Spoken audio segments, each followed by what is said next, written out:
Part 20 की शुरुआत वहीं से होती है जहाँ पिछला पार्ट खत्म हुआ था। यूनसोंग डायरेक्टर जो को बता देता है कि ह्यूनवो उसके पीछे है, तो वो डायरेक्टर जो को कोई काम जल्दी से करने के लिए कहता है। इधर योंगदुरी में ह्यूनवो का बड़ा भाई विंस ग्रुप के शेयर्स खरीद कर बैठा था, जिसमें उसे काफी अच्छा रिटर्न्स मिल रहा था, और इन शेयर्स का प्राइस बहुत ज्यादा था, इसीलिए मिसोन उसे डांट रही थी। अभी उनकी मॉम बाहर आती है तो ह्यूनते जल्दी से फोन छुपा लेता है, वरना उसे मॉम से डांट पड़ती। तो उन्हें कोई बुरा सपना आया था, इसीलिए वो ह्यूनवो को कॉल करती है, पर ह्यूनवो का फोन तो बाहर रखा हुआ था, जिसे हेन की मॉम पिक कर लेती है, जो उन्हें बता देती कि आपके बेटे ने हमारी फैमिली के लिए बहुत बड़ी प्रॉब्लम खड़ी कर दी है। पर वो उन्हें पूरा मैटर डिटेल में नहीं बताती, लेकिन उनसे पूछती है कि क्या आपको पता था कि ह्यूनवो डिवोर्स लेना चाहता था। ह्यूनवो की मॉम कहती कि हाँ, उसने एक बार घर पे कहा तो था, पर ऐसा कुछ तो लगा नहीं। दोनों हमारे गाँव आए थे तब तो उनके बीच सब कुछ सही लगा था। वैसे भी मैरिड कपल्स में छोटे मोटे झगड़े तो होते रहते हैं, इसीलिए शायद उसने गुस्से में कह दिया होगा, लेकिन अभी तो सब कुछ सही हो गया होगा। पर हेन की मॉम इन्हें बताती है कि ह्यूनवो ने डिवोर्स पेपर पे साइन भी कर दिया है, और अब चाहे जो भी हो जाए मैं उन्हें अलग करके रहूंगी। ये बोलकर वो कॉल काट देती है, जो जानकर मॉम, मिसोन, ह्यूनते तीनों हैरान होते हैं। ह्यूनते सेफ्टी के लिए शेयर्स को बेच देता है, क्योंकि उनकी डिवोर्स की बात बाहर आते ही इस ग्रुप के शेयर प्राइस गिर जाएंगे। इधर ह्यूनवो के डैड मिस्टर बेक अपने दोस्तों के साथ नाशपाती को फेमस करने के लिए फिर से हेन की मदद लेने की बात करते हैं। इस तरह उनके ओपोनेंट ने एप्पल्स को फेमस किया, पर तभी ह्यूनते आकर उन्हें डिवोर्स वाली बात बताता है, इससे तो उन्हें झटका ही लग जाता है। तो वो अपने दोस्तों से इस मामले में सजेशन लेने लगते हैं। मिस्टर सॉन्ग बताते हैं कि इस सिचुएशन में हमें दो चीजें करनी चाहिए। पहले तो हमें पता लगाना पड़ेगा कि कहीं उन्होंने डिवोर्स पेपर पे साइन करके फैमिली कोर्ट में सबमिट तो नहीं कर दिया। दूसरा, हमें पता लगाना चाहिए कि उनके बीच सिचुएशन कितनी खराब है। अगर सच में उनके बीच कोई प्रॉब्लम हुई है तो उसे सॉर्ट आउट करने में हमें उनकी हेल्प करनी चाहिए। इधर हेन की मॉम सियोली को बताती है कि ह्यूनवो की मॉम डिवोर्स के बारे में जानती थी, पर उन्होंने हमें कुछ नहीं बताया, और उनकी हिम्मत कैसे हुई हेन का वीडियो अपलोड करने की। तो सियोली उसे शांत रहने के लिए कहती है। अभी वहाँ पर आंटी पहुंच जाती है, जो हेन की मॉम से पूछने लगती है कि क्या ह्यूनवो ने सच में ऐसा किया। हेन की मॉम कहती है कि मैंने पहले ही कहा था कि वो सही लड़का नहीं है, मगर तुम तो हमेशा ह्यूनवो की ही तरफदारी करती थी। अब देख लिया ना उसने क्या किया। आंटी की नजर तो सियोली पे थी, क्योंकि उन्हें सियोली की सच्चाई जो पता थी। उसे सियोली पे बहुत गुस्सा तो आता है, पर वो शांत रहती है। जिससे हम फ्लैशबैक में देखते हैं कि जब डिटेक्टिव ने सच्चाई आंटी को बताया था, तभी वो घर जाके चेयरमैन के सामने सियोली का भांडा फोड़ना चाहती थी। तब डिटेक्टिव ने उसे समझाया था कि वो पिछले 20 सालों से आपके घर में रह रही है, लगभग सभी का दिल उसने जीत लिया है, इसीलिए तो आज तक किसी को भी उस पर डाउट नहीं हुआ। इसी से समझ आता है कि वो कितनी चालाक है। अगर आपने अभी उसका भांडा फोड़ने की कोशिश किया, तब वो तो आसानी से बता देगी कि ये सब झूठ है, आपने ये सब नकली बनवाया है, जिससे आपका ही मजाक बनकर रह जाएगा, क्योंकि आपके पास कोई सॉलिड प्रूफ नहीं है। इसीलिए हमें आराम से पहले उसके बेटे के बारे में पता करना चाहिए, क्योंकि वो अपने बेटे को पैसे वगैरह भेजती ही होगी। तो मैं उसके बारे में पता करता हूँ, तब तक आप जरा अपना पेशेंस रखना। कमिंग बैक टू प्रेजेंट, सियोली कहती है कि डिवोर्स के बारे में हमें अच्छे से सोच लेना चाहिए, क्योंकि डिवोर्स के बाद है ही नहीं ज्यादा सफर करेगी। एग्जाम्पल तो हमारे सामने ही है, बोमजा। आंटी कहती कि मुझे क्या बोल रही है, तो सियोली कहती कि तुम्हारे तीनों एक्स हस्बैंड्स ने दोबारा शादी कर लिया, सभी लोग हैप्पी हैं, अनलाइक तुम्हारी तरह जो घर पे ही बैठी है। आंटी को गुस्सा तो बहुत आता है, पर वो अभी इसके साथ दिमाग खराब नहीं करना चाहती थी। वो हेन से बात करने चली जाती है। हेन के पास से लौटते हुए रास्ते में उसे ह्यूनवो मिलता है, पर आंटी तो ह्यूनवो से बहुत नाराज होती है, इसलिए उसे गुस्से से घूरती है चली जाती है। ह्यूनवो घर आकर हेन के पास आता है उससे बात करने, पर तभी हेन बाहर आती है डिवोर्स पेपर हाथ में लेकर, जो उसे दिखाते हुए कहती कि मैंने भी साइन कर दिया है, पर इसे कब और कैसे सबमिट करना है ये मैं डिसाइड करूंगी। ह्यूनवो कहता है ओके। जोसन हेन कहती कि मुझे अब समझ आ गया है कि मेरी आंटी उनके सारे एक्स हस्बैंड्स को डिवोर्स देने से पहले उनकी अच्छी खासी धुलाई करती थी। तुम भी तैयार रहना, क्योंकि मैं तुम्हारे साथ उनसे भी बहुत बुरा करूंगी। इस घर से सही सलामत तो तुम नहीं निकलोगे, बेरहमी से धक्के मार के तुम्हें घर से बाहर निकालूंगी।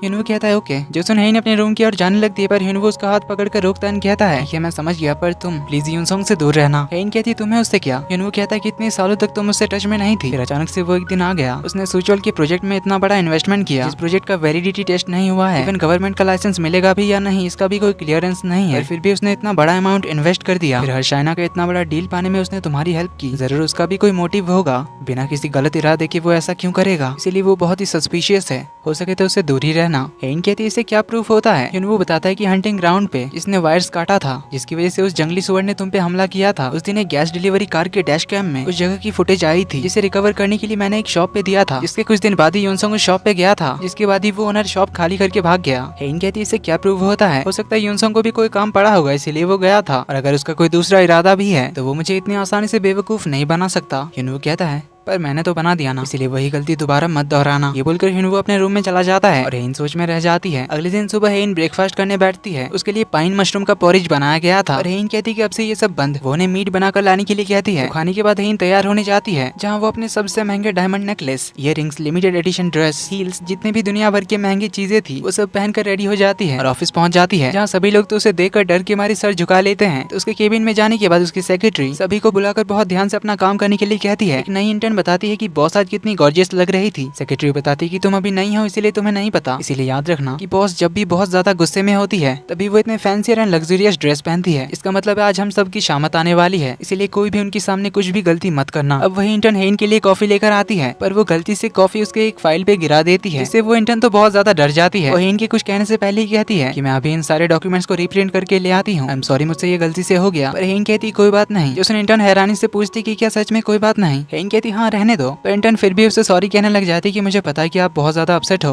हेन कहती नहीं तो मैं इससे बिल्कुल भी नाराज नहीं हूँ, क्योंकि मुझे किसी और पे बहुत ज्यादा गुस्सा है, इसके सामने तुम्हारी गलती कुछ भी नहीं है, इसीलिए डोंट वरी। ये बोलकर वो खुद ही उन डॉक्यूमेंट्स को फेंक देती है। फिर कहती है देखा ना मुझे बिल्कुल भी गुस्सा नहीं आ रहा है। ये बोलकर तो वो स्माइल करती है। तो इंटर्न बाहर आकर सभी को इस बारे में बताती है। तो ये सभी सोच में होते हैं कि आखिर मैडम किस पर इतना ज्यादा गुस्सा है। इधर हम देखते हैं कि हेन की ऑडिट टीम ह्युनवू के ऑफिस में पहुंच गए थे, जहां वो उनका सारा ऑफिस का सामान इंक्लूडिंग सारे computers, laptops, hard disk, documents, even dustbin का सामान भी भर के ले जाते हैं। ह्युनवू जब आता है तो अपना पूरा ऑफिस खाली देखता है। तो बाहर उसके एम्प्लॉइज बात कर रहे होते हैं कि अब बैकहोंग बैटल फिर से चालू हो गई है। इधर हेन बहुत सारे फाइल्स को रिजेक्ट कर देती है जो ह्युनवू ने उसे भेजा था। सेक्रेटरी कहती कि पर आपने तो जर्मनी जाने से पहले इन सबको पास कर दिया था। हेन कहती कि इसे वापस से ह्युनवू के पास भिजवाओ और फिर से ये सारे रिपोर्ट्स बनाकर भेजने के लिए कहो। तो हेन की सेक्रेटरी वो सारे फाइल्स ह्युनवू के सेक्रेटरी के पास ले आती है। अब ये दोनों ही समझ नहीं पाती कि आखिर ये सब क्या चल रहा है। ह्युनवू का सेक्रेटरी कहता है कि ये सब पूरा करने में तो बहुत ज्यादा टाइम लग जाएगा, वैसे तो इनके बीच अनबन एक हफ्ते तक ही रहता है। इनकी सेक्रेटरी कहती कि पर इस बार कोई मामूली अनबन नहीं हुई है, इस बार तो बॉस अलग ही लेवल पे है। तो दोनों सोच में होते हैं कि आखिर जर्मनी में ऐसा क्या हो गया जो अचानक से ये सब हो गया। इनकी सेक्रेटरी कहती है कि हमें हमारे बॉसेस की शेड्यूल्स को शेयर करना चाहिए और हमें खास तौर पर ध्यान रखना होगा कि दोनों आमने सामने ना आए। तो दोनों एक दूसरे को शेड्यूल शेयर करते हैं। तो उन्हें पता चलता है कि हेन आज जेजे होटल में एक मीटिंग के लिए जा रही है। वहीं पे ह्युनवू अपने कलीग्स को लेकर लंच करने जा रहा था। तो हेन की सेक्रेटरी रेस्टोरेंट चेंज करने के लिए कहती है और डिसाइड करते हैं कि वो लोग नीचे जाने के लिए अलग अलग एलिवेटर लेंगे। तो ह्युनवू उन सारे फाइल्स को दोबारा चेक करता है जो सब बंद होने वाले स्टोर्स के कॉन्ट्रैक्ट्स थे। तो वो हेन की सेक्रेटरी के थ्रू उसे मैसेज भिजवाता है, इसमें उसने बताया था कि सारे कॉन्ट्रैक्ट सही है, मैंने रिव्यू कर दिया है, तुम्हें बस अप्रूव करना है। अगर टाइम के अंदर अप्रूव नहीं किया तो तुम्हें ट्रिपल पेनल्टी भरनी पड़ेगी। जो हेन उसके सेक्रेटरी के थ्रू रिप्लाई भेजती है कि पेनल्टी का इशू सॉल्व करना तुम्हारे लीगल टीम का जिम्मेदारी है, पर मैं इन कॉन्ट्रैक्ट्स को अप्रूव नहीं करूंगी जब तक तुम इन कॉन्ट्रैक्ट्स को दोबारा से बदलकर पर्सनली मुझे नहीं भेजते। ह्युनवू हंसते हुए कहता है कि अच्छा तो तुम अपनी पावर दिखा रही हो। अब लंच का टाइम हो चुका था, हमें तो जेजे होटल में लंच के लिए जाना था। तभी सेक्रेटरी उसे रोकते हुए कहता है कि क्यों ना आज हम चाइनीज रेस्टोरेंट चले। ह्युनवू पूछता है क्यों, सुशी खाने में क्या बुराई है? सेक्रेटरी कहता है कि सुशी हम सब के लिए थोड़ा महंगा पड़ जाएगा। ह्युनवू कहता है कि आज का लंच मेरी तरफ से। सेक्रेटरी फिर से उसे रोकते हुए कहता है कि पर आज हम सबका चाइनीज खाने का मन है। ये बोलकर वो पीछे मुड़कर सभी को इशारा कर देता है, बाकी सभी उसके हाँ में हाँ मिला देते हैं। उनका चाइनीज रेस्टोरेंट डिसाइड हो जाता है, जिस बारे में ह्युनवू का सेक्रेटरी हेन के सेक्रेटरी को बताता है। तो ये बताती है कि हम लोग बिल्डिंग ए के एलिवेटर से नीचे जाएंगे। तो ह्युनवू का सेक्रेटरी कहता है कि फिर हम लोग बिल्डिंग बी के एलिवेटर से जाएंगे। सब कुछ सही जा रहा था, पर बिल्डिंग ए का एलिवेटर थोड़ा लेट से ऊपर आने वाला था, इसीलिए हेन कहती है कि बिल्डिंग बी की ओर चलो। सेक्रेटरी कुछ कह पाती है इससे पहले ही हेन बिल्डिंग बी की ओर निकल पड़ती है। तो वो जल्दी से मैसेज करके बताती है बॉस बिल्डिंग बी की ओर आ रही है, तो तुम अपने बॉस को कहीं और से ले जाओ। तो सेक्रेटरी ह्युनवू से कहता है कि क्यों ना हम लोग सीढ़ियों से नीचे जाएं, थोड़ी एक्सरसाइज भी हो जाएगी। पर उसके कलीग्स कह देते हैं कि लिफ्ट तो बस आने ही वाली है, बेकार में इतनी सीढ़ियां क्यों उतरे। उनके ग्रुप में मैसेज कर देता है कि बॉस इधर ही आ रही है, इसलिए मदद करो, हम लोग इन दोनों को आमने सामने नहीं आने दे सकते। पर ये मैसेज बाकी सबके साथ ह्युनवू के फोन में भी आ गया था, क्योंकि वो भी उस ग्रुप में था।